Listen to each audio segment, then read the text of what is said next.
የተወደዳችሁ የልዑል እግዚአብሔር ቤተሰቦች በማቴዎስ ወንጌል ምዕራፍ 21 ከቁጥር 23 ላይ እንደተጻፈ አራቱም ወንጌላውያን ስለዚህ ጥያቄ አብዝተው የጻፉ ቢሆንም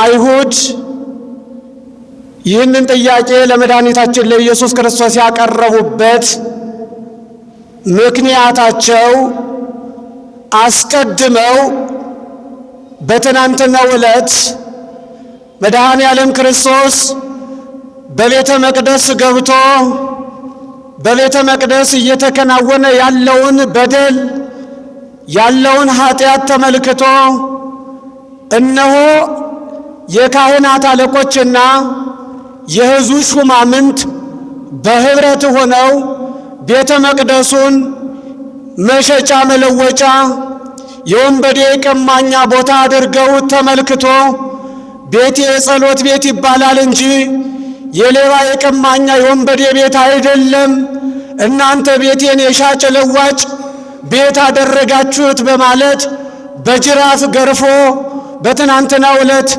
ከቤተ መቅደስ አባሯቸዋል። ገበያውን እንድትፈታ የገበያተኞችን ጉልት ገበያቸውን እንድትበትን ይህን ስልጣን የሰጠህ ማን ነው በማለት የአይሁድ ሹማምንት የአይሁድ ካህናት አለቆች በዛሬው ዕለት ጥያቄ ጠይቀውታል። ይህን ጥያቄ የጠየቁት ልብ በሉ ምእመናን፣ እንዲሁ አይደለም የጠየቁት፣ ሚስጥሩ ስላልገባቸው አይደለም የጠየቁት። ይልቁንም እስራኤል በሮም ግዛት ውስጥ ስለነበረች ከሮሙ ንጉሥ ከሮማውያን ባለስልጣናት ጋር ኢየሱስ ክርስቶስን ለማጣላት ለክስ ያመቻቸው ዘንድ ይህንን ጥያቄ ገበያ የመፍታት ጉልትን የማፍረስ መንግስታዊ ሥራ እንጂ የሌላ ስላልሆነ የመንግስትን ሥራ የሀገረ ገዢውን ሥራ አንተ እንድትሰራ ማን ስልጣን ሰጠህ ብለው ከሮማዊ ባለስልጣን ጋር ለማካሰስ ነው ይህን ጥያቄ የጠየቁት። ምዕመናን ዛሬ ብዙ ነገሮችን የሚያጣመሙ አካሄዳቸው ዲያብሎሳዊ የሆነ ነገር ጠንሳሾች ብዙ ምዕመናንን ብዙ ሰዎችን ከሥራ ገበታ ያፈናቀሉ አስተሳሰባቸው እንደ አይሁድ ሊቃነ ካህናትና ሕዝቦች ጠማማ የሆነ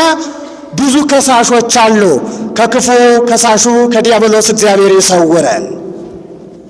ልብ በሉ፣ በቤተ መቅደስ የቀረባቸው ጥቅም የተፈታባቸው ገበያ ከባድ ነው። ለወራርደው የሚበሉበት የአይሁድ ሹማምንት ከቤተ ክህነቱ ባለስልጣን ጋር ተስማምተው የከሳውን አድልበው የደለበውን አርደው አወራርደው ካህናቱ በመመገብ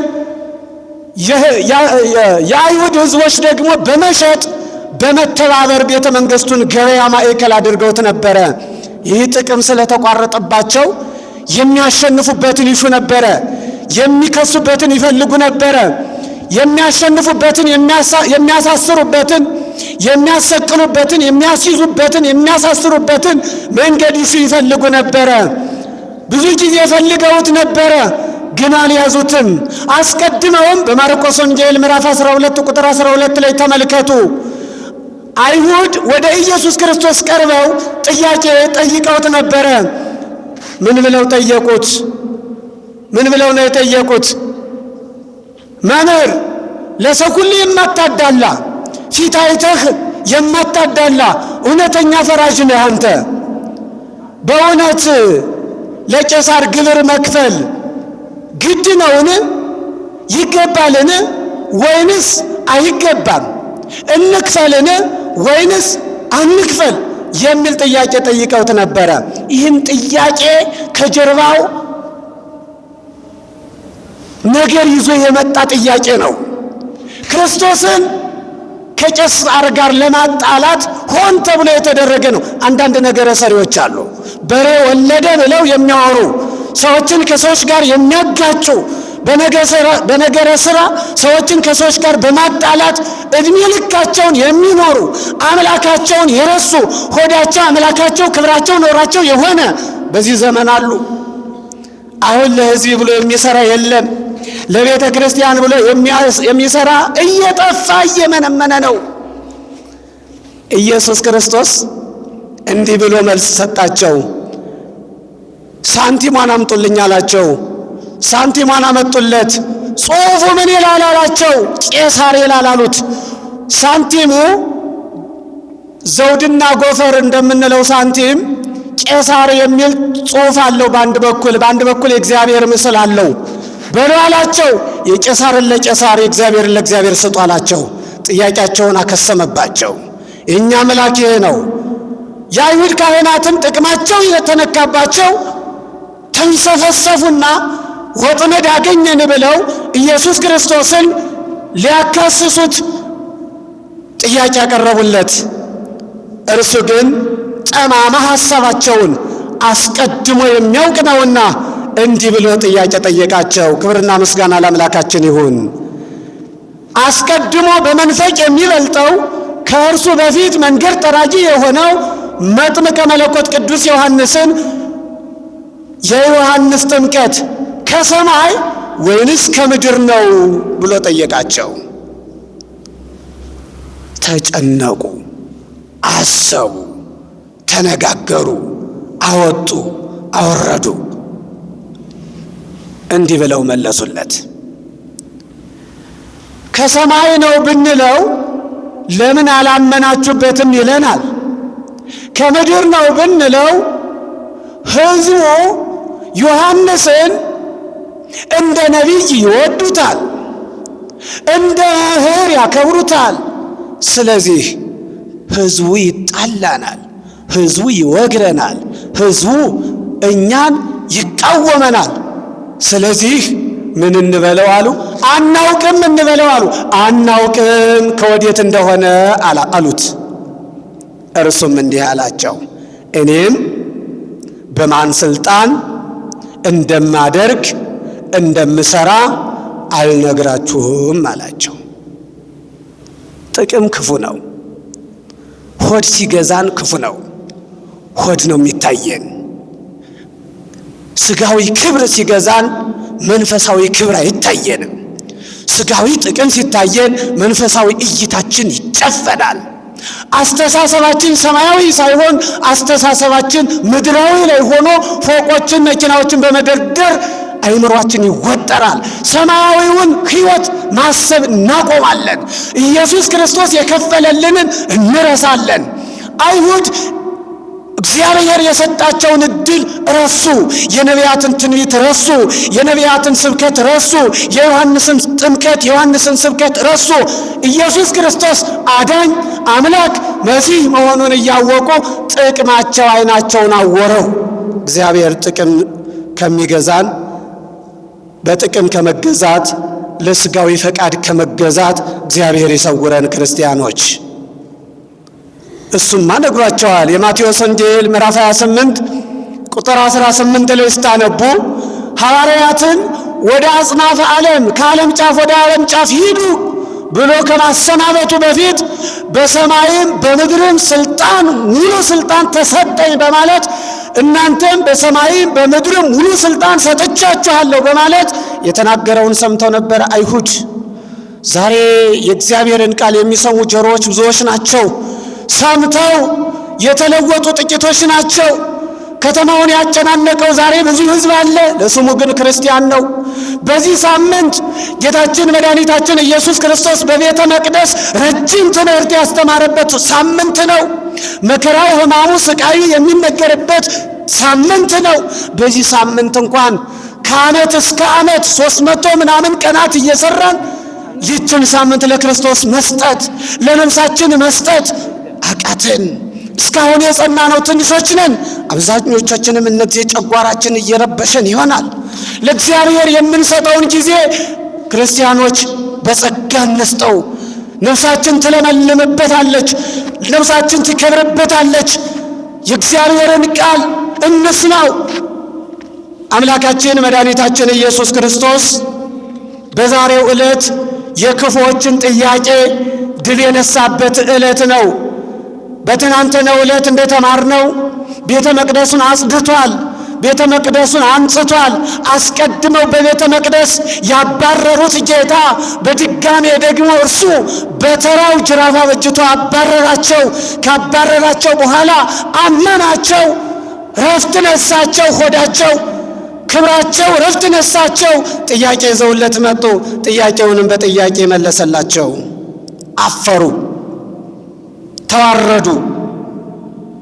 እስከ መቼ በውሸት እንደምንኖር፣ እስከ መቼ በማስመሰል እንደምንኖር አምላካችን መድኃኒታችን ኢየሱስ ክርስቶስ እኔም ይህንን አልነግራችሁም ብሎ ዘጋባቸው። ለምን ሲባል አስቀድመው ጥያቄውን ያነሱት ከሮማ ባለስልጣናት ጋር ለማጣላት ለክሳቸው ያመች ዘንድ ጥያቄውን እንደጠየቁት የጠየቁትን ጥያቄ ቀጥታ አልመለሰላቸውም። መመለስ እኮ ይችላል፣ በማን ስልጣን እንደሚሰራ አዌ ዘይገብር አዌ አነ ዘይገብር፣ አባቴ ይሰራል እኔም እሰራለሁ በማለት እኮ አስቀድሞ በዮሐንስ ወንጌል ነግሮናል። ግን ይህን ሁሉ ሊነግራቸው አልሻም፣ አልፈለገም። ለምን ከተባለ ክሱ ለከሳሾች አመቺ ይሆናልና። ይኸው እንደተናገርነው በራሱ ስልጣን ራሱ ይሰራል። እግዚአብሔር ነኝ ይላል። የእግዚአብሔር ልጅ ነኝ ብሎ ራሱን ከእግዚአብሔር ጋር አንድ ያደርጋል ብለው ለመክሰስ ያመቻቸው ስለነበረ ምዕመናን ዛሬም መልካም፣ ቅን፣ የዋህነት፣ ደግነት፣ ቸርነት የተሞሉ ሐሳቦችን ስንናገር አጣመው አንሻፈው ለክስ፣ ለነገር፣ ለጭቅጭቅ፣ ለብዙ ነገሮች የሚዳርጉን ሰዎች ቢነሱ እንኳን ግዴላችሁም፣ አሳልፋችሁ ለእግዚአብሔር ስጡት። እውነት ከእውነትነቷ አታልፍም። እውነት አትመነምንም፣ አትጠፋም። ሐሳውያን የአይሁድ ካህናት መሥዋዕታቸው የአህያ ፋንድያ ሆኖ ተሽሮ መሥዋዕታቸው ተሽሮ ክብራቸው ተሽሮ ተረግመዋል። ትናንትና ኢየሱስ ክርስቶስ እስራኤላውያንን የረገመበት ዕለት ነው። በለሷን እስራኤላውያን ናቸው። በለስ ቤተ እስራኤል፣ እስራኤል ማለት በለስ ነው። በለስ ማለት እስራኤላውያን ማለት ናቸው። የእግዚአብሔርን ቃል ሰምተው በሥራ ያላዋሉት እስራኤላውያን የአይሁድ ካህናት እስከነ ጭፍሮቻቸው እስከነ ግብረ አበሮቻቸው እንደ በለሷ ተነቅለው ደርቀው እንዲወድቁ በረከት አልባ እንዲሆኑ መንግሥተ እግዚአብሔር እንዳይወርሱ የዘላለም ርጉማን ሆነው ተረግመዋል። እኛስ ምን እንጠብቃለን? የምንጠብቀው እኮ አለ። የምንጠብቀው የለም እንዴ? የመጀመሪያው ምጽአቱ ለክብር ሳይሆን ለሐሳር ነበረ። የመጀመሪያው ምጽአቱ ለክብር ሳይሆን ለውርደት ነበረ። የመጀመሪያው ምጽአቱ ለመሰቀል፣ ለመገረፍ፣ መከራ ለመቀበል ነበረ። የመጀመሪያው ምጽአቱ ስለኔና ስለናንተ ቤዛ ሊሆን ነበረ። ዳግም ሲመጣ ግን ለፍርድ ነው የሚመጣው። ዳግም ሲመጣ በክብር ነው የሚመጣው። ዳግም ሲመጣ በይባቤ ነው የሚመጣው። ዳግም ሲመጣ በክበበ ትፍሲት በግርማ መለኮት ነው የሚመጣው። ያን ጊዜ ሲመጣ እነሆ ዛሬ ሕማሙን፣ ስቅለቱን፣ መከራውን፣ ችንካሩን፣ ረሃቡን፣ ጾሙን፣ ግርፋቱን እያሰቡ አምላኬ አምላኬ ያሉት ያልነው በቀኝ ቆመን የዘላለም ሕይወትን ስንወርስ እናንተ የአባቴ ቡሩካን ስንባል እንደ ዕፀ በለሷ የተረገሙት እንደ ቀደሙት ሰዎች ደግሞ በዛች ዕለት እናንተ ርጉማን ከኔ ወግዱ፣ ለሰይጣንና ለእሱ መሰሎች ወደ ተዘጋጀው ወደ ዘላለም እሳት ሂዱ የሚል እንደ በለስ የሚያደርግ ርግማን ይጠብቀናል። ዛሬ የተሰበሰብነው የምንሰግደው የምንጸልየው እግዚአብሔርን የምንማጸነው በየዓመቱ የሚሰቀል በየዓመቱ የሚሞት በየዓመቱ የሚገረፍ አምላክ ሆኖ ሳይሆን መታሰቢያውን ነው የምናከብረው፣ መታሰቢያውን ነው የምናደርገው። መታሰቢያውን ማድረግ ደግሞ ግድ ይለናል። የልጅነት መገለጫው የአባቱን በዓል ማክበር ነው። የአምላኩን ክብር መግለጽ ነው። ለአምላኩ ተገዝቶ መገኘት ነው። ስለዚህ እያደረግን ያለነው የአምላካችን ክብር እየገለጽን ነው። እንዲሁም ደግሞ በእግዚአብሔር ቸርነት በረከት ረድኤት እንዲበዛልን ነው። በትንሣኤ ተዋጅተን እነሆ ሲመጣ በግርማ መለኮት በክብረት ሲመጣ ከመላእክት ጋር በአየር ተነጥቀን እንደው በክብር በውርደት የተዘራው የሰው ልጅ በክብር ተነስቶ በመበስበስ የተዘራው የሰው ልጅ በክብር ተነስቶ በማለመበስበስ ተነስቶ እንድናርግ ከመላእክት ጋራ ከክርስቶስ ጋራ በሰማያዊቷ ኢየሩሳሌም ለዘላለም እንድንኖር ነው። ስለዚህ ወገኖች በየዓመቱ ሕማማትን ስናስብ እናስተውል። ለእኔ ነው ዋጋ የተከፈለው። ኢሳይያስ ነሣ ደዌነ ወጾረ ሕማመነ፣ ሕማማችንን ነሣ ደዌያችን ተሸከመ፣ ስለ እኛ መከራ ተቀበለ ብሎ የተናገረለት አምላክ ይህን ውለታ እያሰብን ነው የምናሳልፈው ሰዓቱን። ስለዚህ ይህንን እያሰብን ይህንን በዓል እያከበርን ልናደርግ የሚገባቸውን ነገሮች ማድረግ አለብን። የመጀመሪያው ስንጾም ስንጸልይ 40ውን ዕለታት አሳልፈን ሥጋውን ያልበላን ደሙን ያልጠጣን ንስሐ ያልገባን ካለን ንስሐ ገብተን ሥጋውን እንብላ ደሙን እንጠጣ። የእግዚአብሔርን መንግሥት የምንወርሰው ሥጋውን የበላ ደሙን የጠጣ እንጂ እንዲሁ ኢየሱስ ኢየሱስ የሚል ሁሉ እግዚአብሔርን መንግሥት እንደማይወርስ እርሱ ራሱ መድኃኔዓለም ክርስቶስ ነግሮናል። ኢየሱስ ኢየሱስ የሚለኝ ሁሉ አይጸድቅም፣ መንግሥቴንም አይወርስም፣ የኔም ሊሆን አይገባውም። እነሆ በስሜ ብዙ ነገሮችን ሊያደርግ ይችላል፣ ግን እርሱ የኔ ሊሆን አይችልም ብሏል። ስለዚህ ምእመናን ወገኖቻችን ንስሐ ገብታችሁ እነሆ ከነገ በኋላ ስለ እኔ ብሎ የሚቆረሰው ሥጋዬ የሚፈሰው ደሜ የአዲስ ኪዳን ሥርዓት እናንተ የምትድኑበት ከኔ ጋራ የምትኖሩበት ወደ መንግሥተ ሰማያት የምትገቡበት ቪዛ ትኬት መታወቂያችሁ ሥጋዬን የበላ ደሜን የጠጣ ነው።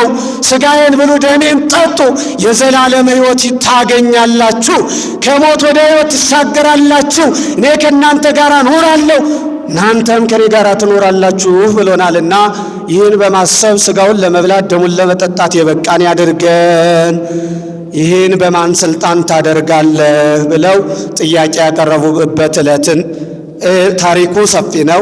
ከብዙ በጥቂቱ ሰዓቱ ስለሄደ ከድካማችሁ ላይ አብዝሖ ጸሎት ያዘነግልብ እንዲሉ ሊቃውንት እዚህ በላይ ማብዛት እዚህ በላይ መጨመር ልብን ማዘንጋት የዋልንበትን ማጥፋት ነውና ያስተማረን የመከረን የገሰጸን አምላካችን እግዚአብሔር ስሙ ይክበር ይመስገን።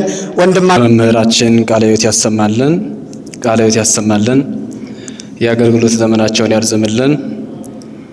ኦ የማይሞተው ሞተ እያልን በጋራ እንዘምራለን።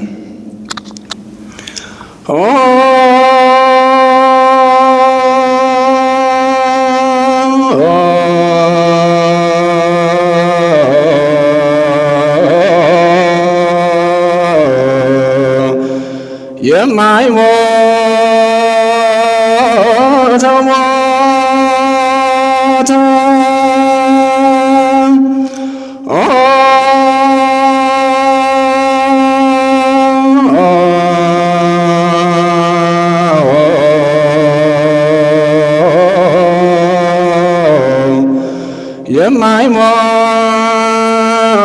የማይሞተው ሞተ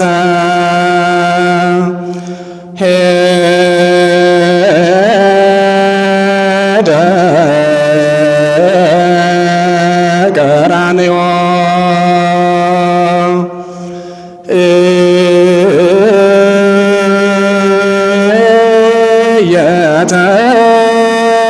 እየተጎተተ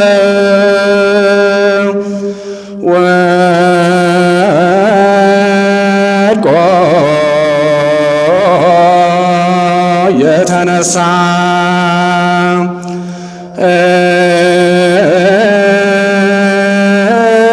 እንዳየ የካተተ ሞት ይሽረው ዘንድ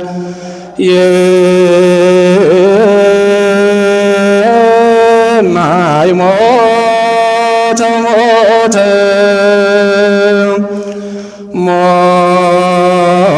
ሞት ይሽረው ዘንድ የማይሞተው ሞተ በአይሁድ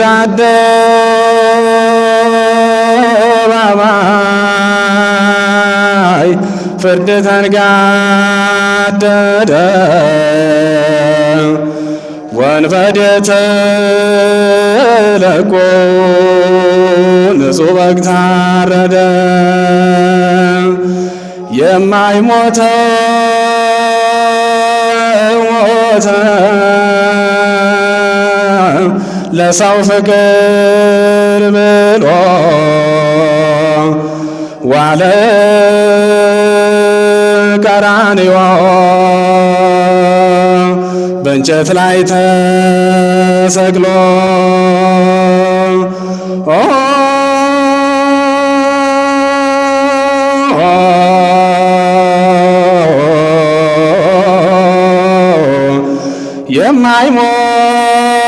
የማይሞተው ሞተ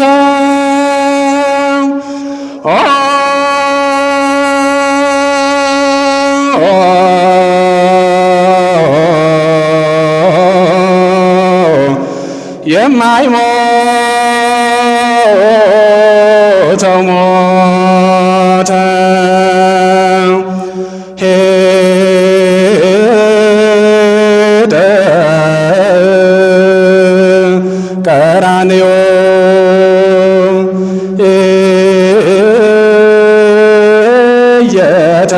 እየተጎተተ ወድቆ የተነሳ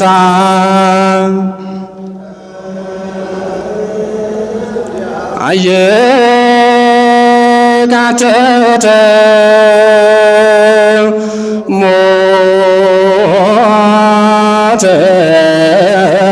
ሞትን ይሽረው ዘንድ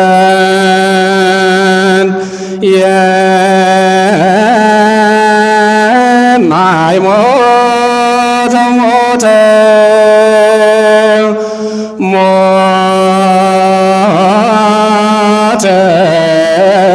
ሞትን ይሽረው ዘንድ የማይሞተው ሞተ እጅና እግሮ ታስሮ ሄደ አደባባይ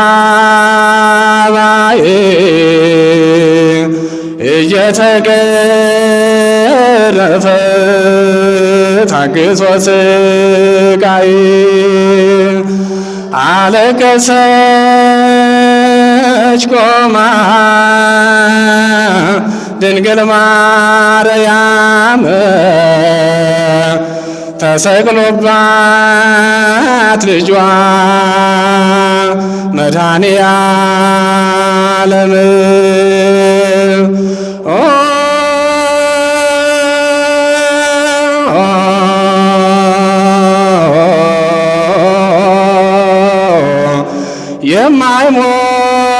የማይሞተው ሞተ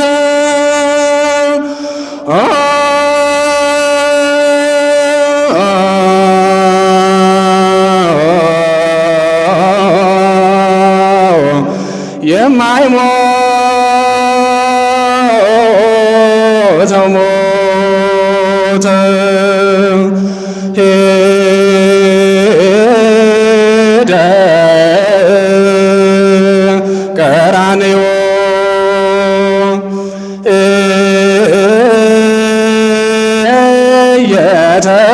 እየተጎተተ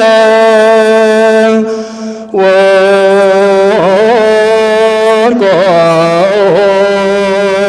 የተነሳ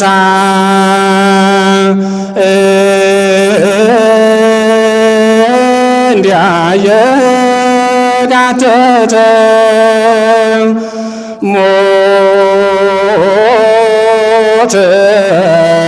ሞትን ይሽረው ዘንድ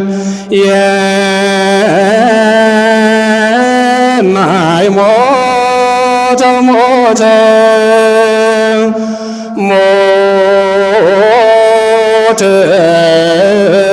ሞትን ይሽረው ዘንድ የማይሞተው ሞተ። ዮሴፍ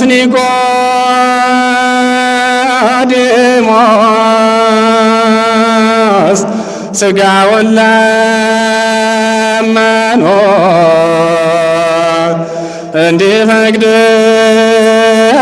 እንዲፈቅድላቸው ሄደው ከመስፈኑ ገንዘው ቀበሩት በአዲስ መቃብር።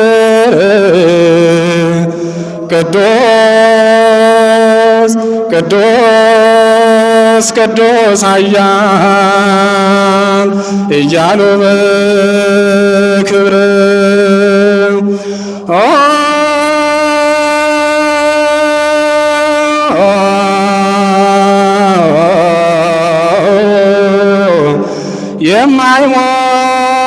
የማይሞተው ሞተ